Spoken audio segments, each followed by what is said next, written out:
ఇటీవల వైఎస్సార్ సిపి అధినేత జగన్మోహన్ రెడ్డి బెంగళూరులో ఉన్నారన్న వార్త రాజకీయ వర్గాల్లో పెద్ద చర్చకు దారితీసింది. అధికారికంగా ఇది వ్యక్తిగత పని లేదా విశ్రాంతి కోసమని చెప్పినా టీడీపీ వర్గాలు మాత్రం దీనిపై అనుమానాలు వ్యక్తం చేస్తున్నాయి. బెంగళూరులో జగన్ ఎందుకున్నారు, ఎవ్వరిని కలుస్తున్నారు, ఏం ప్లాన్ చేస్తున్నారు అంటూ ప్రశ్నలు సంధిస్తున్నాయి. ముఖ్యంగా ఏపీ రాజకీయాలు హీట్లో ఉన్న సమయంలో జగన్ రాష్ట్రానికి దూరంగా ఉండడం వెనుక ఏదో వ్యూహముందన్న అభిప్రాయం టీడీపీ నేతల నుంచి వినిపిస్తోంది.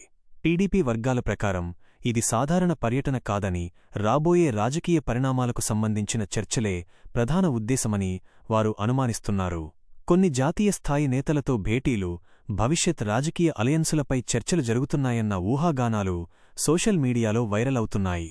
అయితే వైఎస్సార్ సిపి వర్గాలు మాత్రం ఈ ఆరోపణలను పూర్తిగా ఖండిస్తున్నాయి.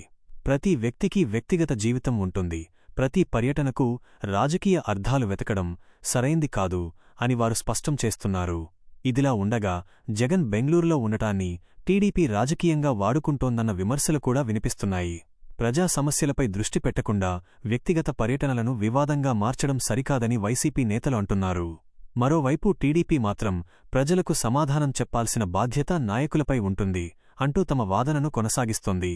ఈ అంశం రాజకీయ ఆరోపణలు, ప్రత్యారోపణలతో మరింత వేడెక్కుతోంది.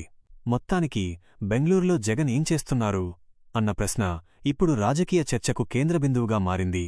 ఇది నిజంగా వ్యూహాత్మక రాజకీయ పర్యటన లేక పూర్తిగా వ్యక్తిగత విషయం మాత్రమేనా అన్నది కాలమే తేల్చాలి. కాని టీడీపీ అనుమానాలు, వైసీపీ వివరణలతో ఈ అంశం ప్రస్తుతం ఏపీ రాజకీయాల్లో హాట్ టాపిక్గా మారిందన్నది మాత్రం నిజం.